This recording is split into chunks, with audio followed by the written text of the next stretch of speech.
মৰমৰ ছাত্ৰ-ছাত্ৰী, আজি আহা আমি তোমালোকৰ পাঠ্যপুথিৰ 16 নম্বৰ লেচনৰ a letter to a friend নামৰ পাঠৰ এক্টিভিটি 3ৰ প্ৰশ্নসমূহ আলোচনা কৰোঁ। 3ত কৰিবলৈ কোৱা হৈছে, চোৱা, given below are some words. Write the words in correct order to make meaningful sentences, and then underline the subjects. Given below, below মানে তলত দিয়া হল, are some words, কিছুমান শব্দ তলত দিয়া হল। Write the words, write লিখা, the words বা শব্দবোৰক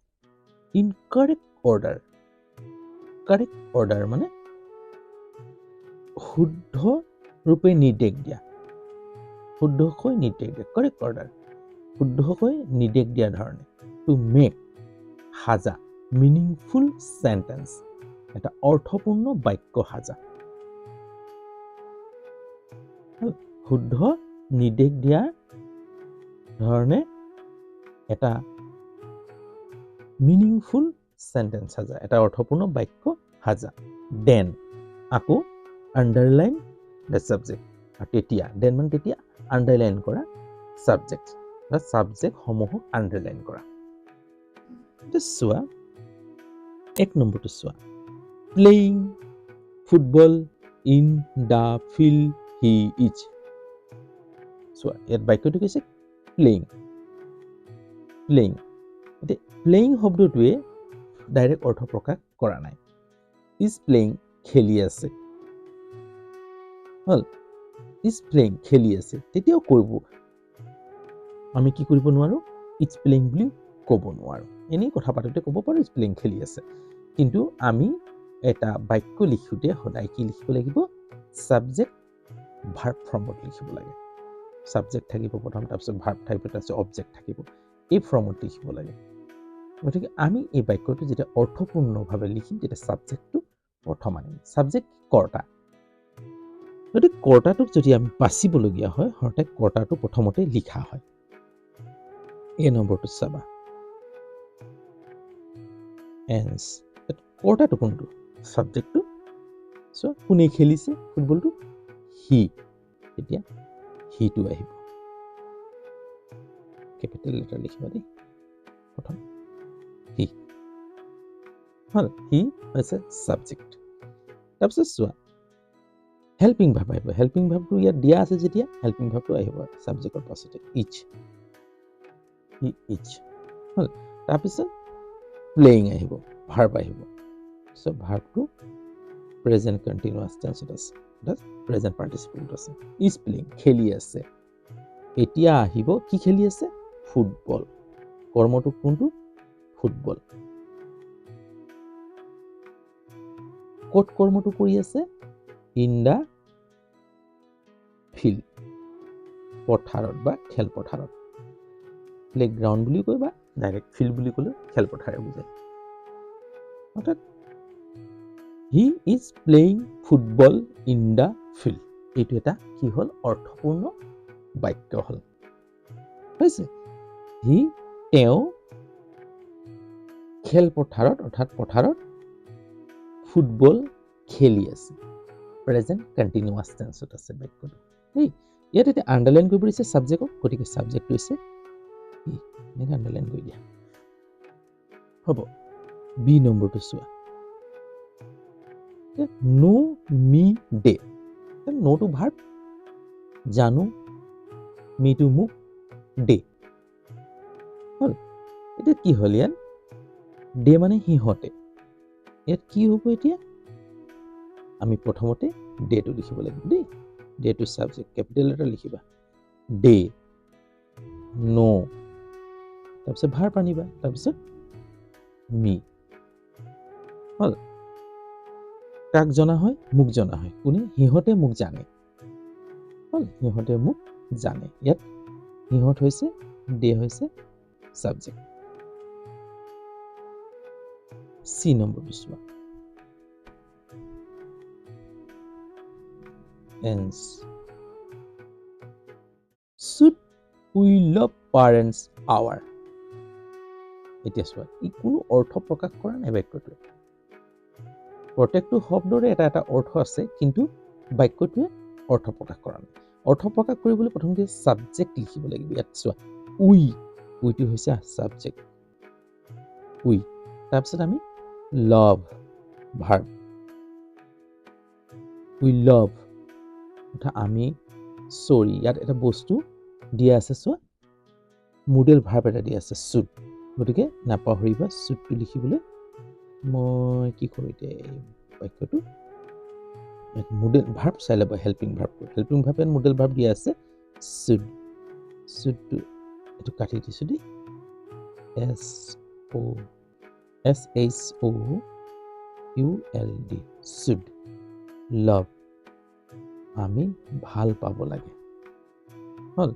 আমি ভাল পাব লাগে আমি মৰম কৰিব লাগে we should love আমি মৰম কৰিব লাগে our আমাৰ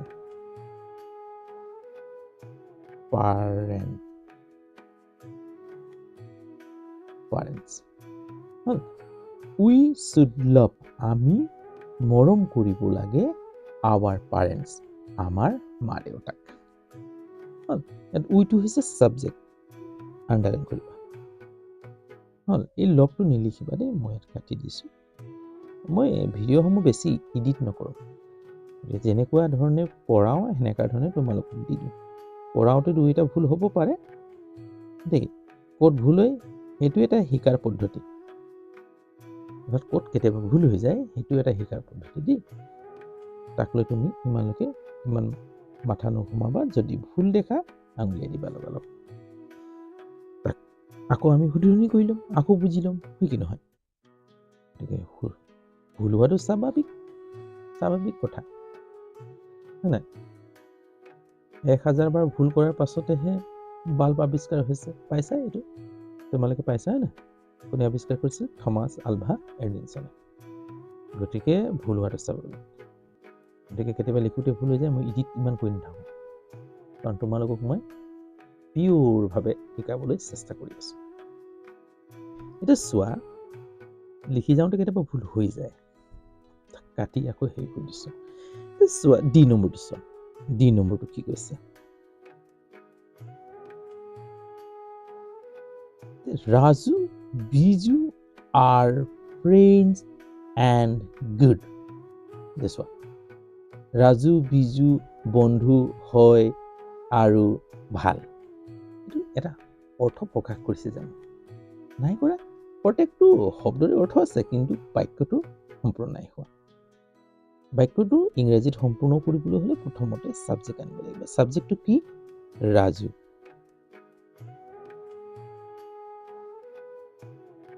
কিন্তু ৰাজু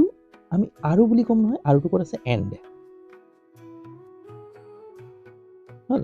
ৰাজু আৰু বিজু নেমিং ৱৰ্ড সদায় কেপিটেল লেটাৰ লিখিবা দেই এতিয়াৰ পৰা অভ্যাস কৰিবা বিজু আৰ এতিয়া হেল্পিং ভাৰ্ব আনিবা ইয়াত আৰটোৱে মেইন ভাৰ্ব হিচাপে ব্যৱহাৰ হৈছে হয় কাৰণ ৰাজু আৰু বিজু ৰাজু অকল থাকিলে ইজ হ'লে হয় কিন্তু ৰাজু আৰু বিজু ৰাজুটো সিঙ্গুলাৰ নাম্বাৰ কিন্তু বিজু আহিছে লগে লগে দুটাৰ নাম থকা প্লুৰেল নাম্বাৰ হৈ থাকিলে সেইকাৰণে আৰ বহিছে দেই ফ্ৰেন্ড বন্ধু সৰি ইয়াত আৰু এটা বস্তুটো থাকি যাব গুড ফ্ৰেন্ডছ এনেকা লিখিব লাগিব দেই মাকো ভুল কৰি পাইছিলোঁ কথা পাতি থাকোঁতে কেতিয়াবা পাহৰা যায় গুড ফ্ৰেন্ড গুড আনিবা ভাল বন্ধু ফ্ৰেন্ড গুড ফ্ৰেন্ডছ ভাল বন্ধু এটা ফ্ৰেন্ডছ কিয় বহিলে ৰাজু আৰু বিজু প্লুৰেল নাম্বাৰ হৈ গ'ল গতিকে ফ্ৰেন্ডছটো প্লুৰেল নাম্বাৰ বহিছে ভাল বন্ধু সকল বুলি নকবা ভাল বন্ধু এইটো লিখাৰ নিয়ম যে প্লুৰেল নাম্বাৰত যে সাবজেক্টটো থাকে হল তেতিয়া আমি প্লুৰেল নাম্বাৰতে কি কৰিব লাগিব লিখিব লাগিব অবজেক্টটো ভাল বন্ধুটো হল এটা চোৱা ই নম্বৰটো চোৱা ants goes to school foot he on এটা চোৱা ইয়াত চোৱা এই বাক্যটো কোনো অৰ্থ প্ৰকাশ কৰা নাই গতিকে প্ৰথম সাবজেক্ট লিখিব লাগিব সাবজেক্টটো ইয়াত কি আছে চোৱা কি আছে হি এটা চোৱা ইয়াত আন্ডাৰলাইন দিব পাহৰি গলো ইয়াত সাবজেক্টটো হৈছে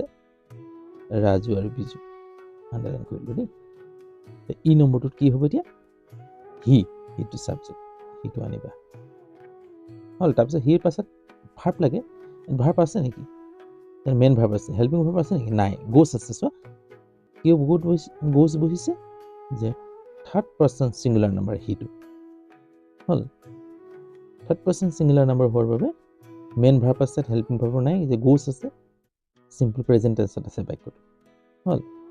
হি গোছ তাই যায় টু স্কুল মানে স্কুললৈ হল অন ফুট কোৱাৰ লগে লগে কিবা খোজকাঢ়ি স্কুললৈ যায় অন ফুট মানে খোজকাঢ়ি স্কুললৈ যায় হল অৰ্থাৎ খোজেৰে স্কুললৈ যায় এনেধৰণৰ অৰ্থ প্ৰকাশ কৰিছে ইয়াত হিটো হৈছে সাবজেক্ট আন্ডাৰলাইন কৰিবা